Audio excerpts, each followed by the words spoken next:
Hello students, welcome to banking class. Today we are going to study banking sector reforms. Banking sector reforms. ബാങ്കിൽ ഉണ്ടായ കുറേ പരിഷ്കരണങ്ങളെ കുറിച്ചാണ് പഠിക്കുന്നത്. Post nationalisation ഇറയിൽ, അതായത് കുറേ ബാങ്ക്സ് ഒക്കെ നാഷണലൈസ് ചെയ്ത് കഴിഞ്ഞ് പബ്ലിക് സെക്ടർ ആക്കിയതിന് ശേഷം ധാരാളം ഡെപ്പോസിറ്റ് മൊബിലൈസേഷനും അതുപോലെ ബ്രാഞ്ചസ് ഒക്കെ ഭയങ്കരമായിട്ട് കൂടി. പക്ഷെ അവിടെ ഒരു പ്രോബ്ലം വന്നായിരുന്നു, പ്രോഫിറ്റ് ഡിക്ലൈൻ ചെയ്തു. എന്തുകൊണ്ടാന്ന് വെച്ചാൽ NPAs ഭയങ്കരമായിട്ട് കൂടി. NPA എന്ന് പറഞ്ഞാൽ എന്താണ് അറിയോ? Non performing assets. ബാങ്കിൽ രണ്ട് തരം അസറ്റ്സ് ഉണ്ട്. പെർഫോമിംഗ് അസറ്റ്സ് എന്ന് പറഞ്ഞാൽ ഇൻകം ജനറേറ്റ് ചെയ്യുന്ന അസറ്റ്സ്, നോൺ പെർഫോമിംഗ് എന്ന് പറഞ്ഞാൽ ഇൻകം ജനറേറ്റ് ചെയ്യാത്ത അസറ്റ്സ്. അതായത് നമ്മൾ ലോൺസ് ആൻഡ് അഡ്വാൻസസ് ഒക്കെ കൊടുത്തിട്ട് അത് തിരിച്ചടയ്ക്കാതെ വരുന്നു. അപ്പോൾ നമുക്ക് അതിന് കിട്ടുന്ന ഇൻട്രസ്റ്റ് ഒക്കെ നമുക്ക് ലാപ്സ് ആയി പോവാണ്. സാധാരണ നമ്മൾ ലോൺസ് ആൻഡ് അഡ്വാൻസസ് കൊടുക്കുമ്പോൾ എന്താണ് ഇൻകം കിട്ടും, അതായത് ഇൻട്രസ്റ്റ് കിട്ടും. പക്ഷെ അവര് ഒന്നും അടയ്ക്കാതെ വരുമ്പോഴത്തേക്ക് ഇൻകം കിട്ടില്ല. അത് അവിടെ ഇങ്ങനെ കൂടി കൂടി കൂടി വലിയ കടമായിട്ട് മാറുക ചെയ്യുന്നത്. അപ്പൊ അങ്ങനെയുള്ള അസറ്റ്സിനെയാണ് പറയുന്നത് നോൺ പെർഫോമിംഗ് അസറ്റ്സ്. അപ്പൊ ഈ പ്രോബ്ലം കൂടി കഴിഞ്ഞപ്പോഴത്തേക്കും ഗവൺമെന്റ് വിചാരിച്ചു ഇതിനെക്കുറിച്ച് കൂടുതൽ സ്റ്റഡി ചെയ്തിട്ട് ഇതിന് എന്തെങ്കിലും ഒരു പരിഹാരം വേണം. അങ്ങനെ ഒരു നരസിംഹം കമ്മിറ്റി എന്ന് പറഞ്ഞൊരു കമ്മിറ്റി വെച്ചു. ആ കമ്മിറ്റി അതിനെക്കുറിച്ച് സ്റ്റഡി ചെയ്തിട്ട് കുറേ ഇംപ്ലിമെന്റേഷൻസ്, കുറേ സജഷൻസ് കൊണ്ടുവന്നു. ആ സജഷൻസ് ആണ് നമ്മളിവിടെ ബാങ്കിങ് സെക്ടർ റിഫോംസ് എന്ന് പറഞ്ഞ് പഠിക്കുന്നത്. എന്തൊക്കെ സജഷൻസ് ആണെന്ന് നോക്കാം. അവരാദ്യം പറഞ്ഞ എന്താന്ന് വെച്ചാൽ പ്രൊഡൻഷ്യൽ അക്കൗണ്ടിങ് സ്റ്റാൻഡേർഡ്സ്. പ്രൊഡൻഷ്യൽ എന്ന് പറഞ്ഞാൽ എന്താർത്ഥം എന്താണ്? നമ്മൾ വളരെ തോട്ട്ഫുൾ ആയിട്ട്, അതായത് നമ്മൾ ആലോചിച്ചൊരു സ്റ്റാൻഡേർഡ് ഫിക്സ് ചെയ്യണം. എന്തിനൊക്കെ സ്റ്റാൻഡേർഡ് ഫിക്സ് ചെയ്യുന്നത്? ഇൻകം റെക്കഗ്നൈസ് ചെയ്യണം, അതുപോലെ അസറ്റ് ക്ലാസിഫൈ ചെയ്യണം, പിന്നെ ബാഡ് ഡെറ്റ്സിന് പ്രൊവിഷൻ ഇൻട്രൊഡ്യൂസ് ചെയ്യണം. ഈ 3 കാര്യങ്ങളാണ് ഇവര് പ്രൊഡൻഷ്യൽ അക്കൗണ്ടിങ് സ്റ്റാൻഡേർഡ്സിൽ റെക്കമെൻഡ് ചെയ്തത്. എന്തൊക്കെ കാര്യങ്ങളാ? ഇൻകം ക്ലാസിഫൈ ചെയ്യണം, അസറ്റ് ക്ലാസിഫൈ ചെയ്യണം, provisioning four bad debts. Okay, അപ്പൊ ഇൻകം റെക്കഗ്നീഷൻ എന്ന് പറഞ്ഞാൽ എന്താന്ന് നോക്കാം. ഇൻകം റെക്കഗ്നീഷൻ എന്ന് പറഞ്ഞാൽ അസറ്റ്സിനെ രണ്ടായിട്ട് ക്ലാസിഫൈ ചെയ്യണം. ഒന്ന് പെർഫോമിംഗ് അസറ്റ്സ്, മറ്റതെന്താ നോൺ പെർഫോമിംഗ് അസറ്റ്സ്. എങ്കിലേ നമുക്ക് അതിനകത്ത് ഇൻകം ജനറേറ്റ് ചെയ്യുന്നതും അല്ലാത്തതും ക്ലാസിഫൈ ചെയ്യാൻ പറ്റത്തുള്ളൂ. എന്നിട്ട് NPAs മാറ്റി അതിനെ കുറിച്ച് കൂടുതൽ കാര്യങ്ങൾ, അതെങ്ങനെയും റിക്കവർ ചെയ്യാൻ നോക്കണം. അതിന് നമ്മൾ ഇൻട്രസ്റ്റ് കിട്ടുമെന്നും പറഞ്ഞ് അക്കൗണ്ടിലൊക്കെ എഴുതി വെച്ചിട്ടുണ്ടെങ്കിൽ അതെല്ലാം ക്യാൻസൽ ചെയ്യണം. അങ്ങനെയുള്ള കാര്യങ്ങളാണ് ഇൻകം റെക്കഗ്നീഷനിൽ. അതുപോലെ തന്നെ അസറ്റ് ക്ലാസിഫൈ ചെയ്യണം എന്നാണ് പറയുന്നത്. അസറ്റ്സിനെ 4ആയിട്ട് ക്ലാസിഫൈ ചെയ്യണം. ഇൻകത്തെ 2ആയിട്ടാണ് ക്ലാസിഫൈ ചെയ്യുന്നത്, NPAs-ഉം PAs-ഉം NPAs-ഉം. PAs എന്ന് പറഞ്ഞതാണ് പെർഫോമിംഗ് അസറ്റ്സ്, NPAs എന്ന് പറഞ്ഞാൽ നോൺ പെർഫോമിംഗ് അസറ്റ്സ്. അസറ്റ് ക്ലാസിഫിക്കേഷനകത്ത് അസറ്റിനെ 4ആയിട്ട് ക്ലാസിഫൈ ചെയ്യാനാണ് പറയുന്നത്. ഒന്ന് standard asset, 2 substandard asset, doubtful assets and loss assets. അങ്ങനെ 4ആയിട്ട് ക്ലാസിഫൈ ചെയ്തിട്ട് അങ്ങനെ ഡീൽ ചെയ്യണം അസറ്റ്സിനെ. അതുപോലെ പ്രൊവിഷൻസ് എടുക്കണമെന്നാണ്. adequate provision for each categories of assets. ഈ അസറ്റ്സ് ഇങ്ങനെ ക്ലാസിഫൈ ചെയ്തിട്ട് ഓരോന്നിനും പ്രൊവിഷൻസ് ക്രിയേറ്റ് ചെയ്യണം. സബ്സ്റ്റാൻഡേർഡ് അസറ്റ് ആണെങ്കിൽ അതിന് 10% ഓഫ് ടോട്ടൽ ഔട്ട്സ്റ്റാൻഡിംഗ് പ്രൊവിഷൻ മതി. അതിന് 10% provision. 100% provision to the extent of debt not recovered by realizable value security. Secured portion of provision should be made on the basis of period for which it remain doubtful. അതായത് ഈ provision requirements അനുസരിച്ച് 1 വർഷത്തെ loan ആണെങ്കിൽ 20% provision മതി. 1 to 3 years ആണെങ്കിൽ 30%, 3 yearsന് മുകളിലാണെങ്കിൽ 50% provision കൊടുക്കണമെന്നാണ് പറഞ്ഞിരിക്കുന്നത്. Loss assets ആണെങ്കിൽ 100% provision കൊടുക്കണം. അപ്പൊ പ്രൊവിഷൻ റിക്വയർമെന്റ്സ് എങ്ങനെയായിരിക്കണമെന്ന് ഈ കമ്മിറ്റി ഇങ്ങനെ സജസ്റ്റ് ചെയ്തിരിക്കുകയാണ്. Okay, banks are asked to keep adequate provision for each categories of assets. Substandard assets provision of 10% of total outstanding is required. Doubtful assets ആണെങ്കിൽ അതിന് എന്തുമാത്രമാണ് ഇനി കിട്ടാനുള്ളത്. ഇപ്പൊ പകുതി കിട്ടിയെന്ന് വെച്ചാൽ പകുതി ഇനി കിട്ടാതെ കിടക്കുകയാണെങ്കിൽ അതിന് 100% പ്രൊവിഷൻ ഇടണമെന്നാണ്. അപ്പോൾ ഒട്ടും കിട്ടില്ല എന്ന് നമുക്ക് ഉറപ്പുള്ളതാണ് ലോസ് അസറ്റ്സ് എന്ന് പറയുന്നത്. അതിന് ആ പോർഷൻ എന്തുമാത്രം ഇടണം? 100% പ്രൊവിഷൻ ഇടണം. പിന്നെ രണ്ടാമത്തെ ഇപ്പൊ നമ്മൾ പഠിച്ചത് പ്രൊഡൻഷ്യൽ അക്കൗണ്ടിങ് സ്റ്റാൻഡേർഡ്സാണ് പഠിച്ചത്. അതായത് ഒന്നാമത്തെ റിഫോമാണ് പ്രൊഡൻഷ്യൽ അക്കൗണ്ടിങ്. അതിനകത്ത് എന്തൊക്കെയുള്ള income recognition, asset classification and provision requirements. രണ്ടാമത്തെ റിഫോമാണ് ക്യാപിറ്റൽ ആഡിക്വസി നോംസ്. അതായത് ക്യാപിറ്റൽ ബേസ്, ബാങ്കിന്റെയൊക്കെ ക്യാപിറ്റൽ ബേസ് സ്ട്രെങ്തൻ ചെയ്യാൻ വേണ്ടിയിട്ട് കുറച്ച് പോളിസീസ് പറഞ്ഞിരിക്കുകയാണ്. Adequate capital adequacy ratio maintain ചെയ്യണം ബാങ്ക്സ് എന്നാണ് പറഞ്ഞിരിക്കുന്നത്. അപ്പൊ ഇതനുസരിച്ച് ഈ കമ്മിറ്റി പറഞ്ഞ എന്താന്ന് വെച്ചാൽ 1993 ആകുമ്പോഴത്തേക്കും 4% ക്യാപിറ്റൽ ആഡിക്വസി റേഷ്യോ വേണം, 96 ആകുമ്പോഴത്തേക്കും 8% വേണം, 2000 ആകുമ്പോഴത്തേക്ക് എല്ലാ ബാങ്കും 6% ക്യാപിറ്റൽ, കാർന്ന പറയുക അതിന്, ക്യാപിറ്റൽ ആഡിക്വസി റേഷ്യോ മെയിൻറ്റെയിൻ ചെയ്യണം എന്നാണ്.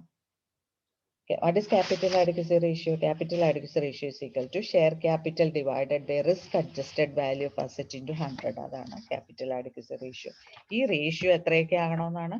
2000 ആകുമ്പോഴത്തേക്കും 2000 ആകുമ്പോഴത്തേക്കും 9% ആക്കി കൂട്ടണമെന്നാണ് പറഞ്ഞിരിക്കുന്നത്. അപ്പൊ റിസ്ക് വെയിറ്റുകളുണ്ട്. അതായത് നിങ്ങൾക്ക് അറിയാലോ, റിസ്ക് എന്ന് പറഞ്ഞാൽ അറിയാലോ, ഓരോ അസറ്റിനും അതിന്റെ ഓരോ റിസ്ക് വെയിറ്റേജ് ഡിഫറെന്റ് ആയിരിക്കും. All claims on banks and public financial institutions have been assigned a risk weight of 20%. അതുപോലെ അഡ്വാൻസസിനൊക്കെ ആണെങ്കിൽ അഡ്വാൻസസ് ബൈ ഗ്യാരണ്ടി ആണെങ്കിൽ 50%, ഇൻവെസ്റ്റ്മെന്റ് ഇൻ ഷെയർസ് ഒക്കെ ആണെങ്കിൽ 100% വെയിറ്റ്. അഡ്വാൻസസ് അഗെയിൻസ്റ്റ് ഡെപ്പോസിറ്റ്സും LIC പോളിസി സെക്യൂരിറ്റി ഒക്കെ വെച്ചുള്ളതാണെങ്കിൽ അതിന് വെയിറ്റ് കുറവാണ്, 0% റിസ്കേ ഉള്ളൂ. അപ്പൊ റിസ്ക് കൂടുതൽ, റിസ്കിന്റെ ആ ഒരു റേഷ്യോ അല്ലെങ്കിൽ റിസ്കിന്റെ ആ ഒരു പൊസിഷൻ അനുസരിച്ചിട്ടാണ് വെയിറ്റ് കൊടുക്കുന്നത്. അതിന്റെ ഒരു ടേബിൾ ഒക്കെ തന്നിട്ടുണ്ട് റിസ്ക് വെയിറ്റിന്റെ. ലയബിലിറ്റി അസറ്റ്സ് റിസ്ക് വെയിറ്റ് എന്ന് പറഞ്ഞിട്ട്, cash and balance with RBI അതിനൊക്കെ 0 റിസ്ക് ആണ്. ഇൻവെസ്റ്റ്മെന്റ് ഇൻ സെക്യൂരിറ്റീസ് കുഴപ്പമില്ല. ഷെയർസ് ആൻഡ് ഡിബെഞ്ചേഴ്സ് 100% റിസ്ക്, കാരണം ഷെയറിന്റെ വാല്യൂ പോയാൽ നമ്മുടെ പൈസ മുഴുവൻ പോകും. പിന്നെ advances covered by government guarantee ആണെങ്കിൽ 0 റിസ്ക് ആണ്. Then guaranteed by DICGC അങ്ങനെയൊക്കെയാണെങ്കിൽ 50%, covered by third party guarantee ആണെങ്കിൽ 100%, പ്രമിസസ് ഒക്കെ ആണെങ്കിൽ 100%. അപ്പൊ ഇതനുസരിച്ച് റിസ്ക്. അപ്പൊ ഈ റിസ്ക് വാല്യൂ അനുസരിച്ചാണ് സ്കാർ കാൽക്കുലേറ്റ് ചെയ്യുന്നത്. അപ്പൊ നമ്മൾ ഈ പറഞ്ഞ റേഷ്യോയിൽ ക്യാപിറ്റൽ ആഡിക്വസി വേണം. പിന്നെ മൂന്നാമത്തെ റിഫോം എന്ന് പറയുന്നത് privatisation of public sector banks ആണ്. ഈ ക്യാപിറ്റൽ ആഡിക്വസി നോംസ് എന്ന് പറയുമ്പോൾ ക്യാപിറ്റൽ കൂടുതൽ വേണമെന്നാ, ഫണ്ട് ക്യാപിറ്റൽ കൂടുതൽ ബേസ് ആക്കി വെക്കണമെന്നാ പറയുന്നത്. അപ്പൊ അങ്ങനെ വന്നപ്പോഴത്തേക്ക് ഈ ബാങ്ക്സിന് പൈസ ക്യാപിറ്റൽ കുറവാണ്. അപ്പൊ അവരെന്ത് ചെയ്യണം? അവര് ക്യാപിറ്റൽ അക്യുമുലേറ്റ് ചെയ്യണം. അതിനു വേണ്ടിയിട്ട് ഷെയർസ് ഇഷ്യൂ ചെയ്തോളാൻ ഈ ബാങ്ക്സിന്, പബ്ലിക് സെക്ടർ ബാങ്ക്സിന് അനുവാദം കൊടുത്തു. അങ്ങനെയാണ് ഈ SBIയും SIB ഒക്കെ ഷെയർസ് ഇഷ്യൂ ചെയ്യാനായിട്ട് തുടങ്ങിയത്. അപ്പൊ RBI അതിന്റെ ഷെയർ ഹോൾഡിങ്സ് കുറച്ചു, 67% ആക്കി കുറച്ചു. SBIയുടെ ഒക്കെ ആണെങ്കിൽ 67% ആക്കി കുറച്ചു. എന്നിട്ട് പബ്ലിക്കിൽ നിന്ന് ഫണ്ട് കളക്ട് ചെയ്തോളാൻ പറഞ്ഞു. അങ്ങനെയാണ് ഷെയർസ് ഇഷ്യൂ ചെയ്ത് അവർ ഫണ്ട് കളക്ട് ചെയ്യാനായിട്ട് തുടങ്ങിയത്. അങ്ങനെ ഗവൺമെന്റ് ഓഫ് ഇന്ത്യ ഈ പബ്ലിക് സെക്ടർ ബാങ്ക്സിലുള്ള ഷെയർ ഹോൾഡിങ്സ് 51%ഉം 33% ഒക്കെ ആക്കി കുറച്ചു. എന്നിട്ട് ബാക്കി പബ്ലിക്കിന്റെ കയ്യിൽ നിന്ന് ഇവരോട് ഷെയർസ് എടുത്തോളാൻ പറഞ്ഞു. അതാണ് privatisation of public sector banks എന്ന് പറയുന്നത്. നാലാമത്തെ റിഫോം എന്ന് പറയുന്നത് എസ്റ്റാബ്ലിഷ്മെന്റ് ഓഫ് DRT ആണ്, ഡെപ്റ്റ് റിക്കവറി ട്രിബ്യൂണൽ. അതായത് NPS ഇങ്ങനെ കൂടി എന്ന് പറഞ്ഞല്ലോ, അപ്പൊ ഇവർക്ക് തന്നെ അത് കളക്ട് ചെയ്യാൻ പറ്റില്ല.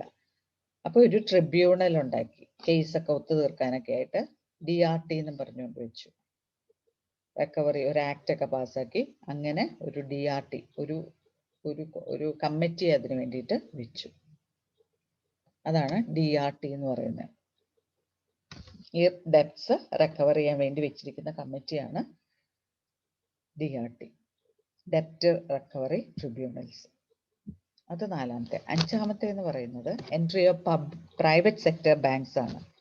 ബാങ്കിങ് സർവീസസും അതിനൊക്കെ കുറച്ച് ഗുഡ് കോമ്പറ്റീഷൻ വരാൻ വേണ്ടിയിട്ട് പ്രൈവറ്റ് സെക്ടർ ബാങ്ക്സ് സ്റ്റാർട്ട് ചെയ്യാനായിട്ട് അനുവാദം കൊടുത്തു.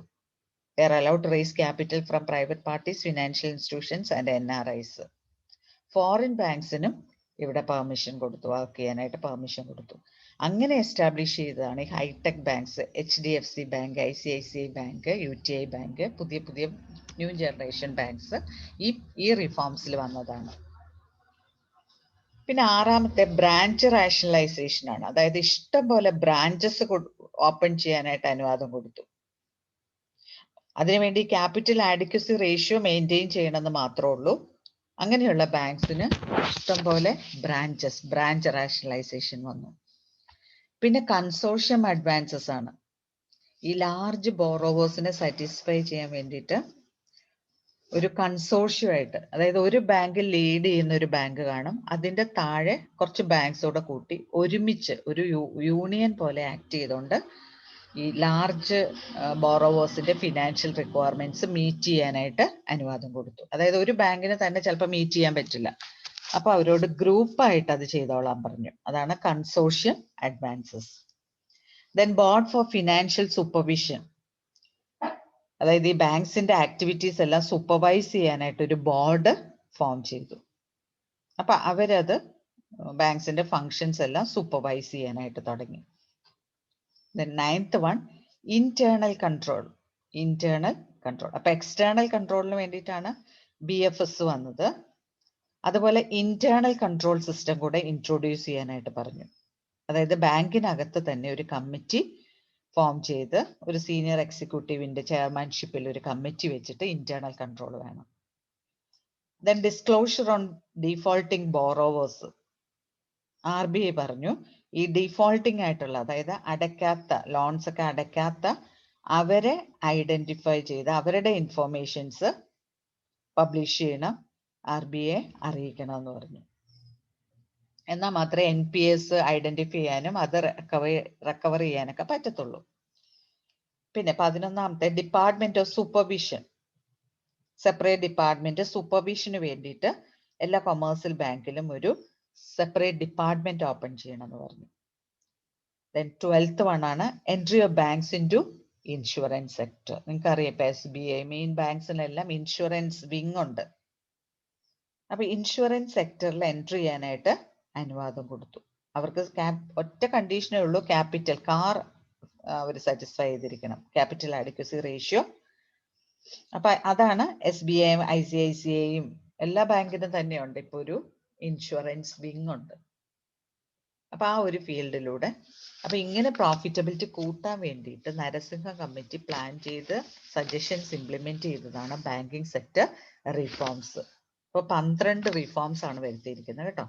Prudential accounting standards, asset classification, prudential accounting standards, capital adequacy norms, privatization of public sector banks, establishment of debt recovery tribunal, entry of private sector banks, branch rationalization, consortium advances, board for financial supervision, internal control, disclosure on defaulting borrowers, department of supervision, entry of banks into insurance sector. ഇതാണ് banking sector reforms.